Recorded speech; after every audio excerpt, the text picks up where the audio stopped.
পড়ালেখার পাশাপাশি কিছু একটা করো ভাইয়া, এভাবে তো আর জীবন চলে না। কি করবো ভাই? তোমরা আমাকে ফলো করতে পারো, রাজনীতি করো, রাজনীতি।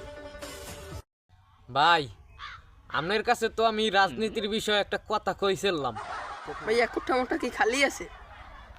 জি ভাইয়া, আছে আছে। তো আমার এই বিষয়ে উপরের মতো আমি এগুলোকে কথা বলতে হবে, তারপর জানাতে হবে তোমাদেরকে, বুঝছো?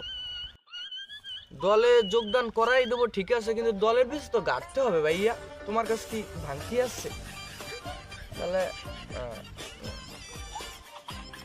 বাংতি আছে তো ভাইয়া, কিন্তু সমস্যা নাই। তাহলে ভাইয়া দলে ঢুকে দিই। তাহলে ভাই দলে ঢুকলে কি রকমের সুযোগ সুবিধা আছে? 3 খান সিঙ্গারা দেবো আর 150 খান টাকা তোমার পকেটে ঢুকে যাবে অলরেডি। এই পুত্তে ডেল তো ঠিক হয় না। ফাইল দিবি, ফাইল ফাইল দিবি, ফাইল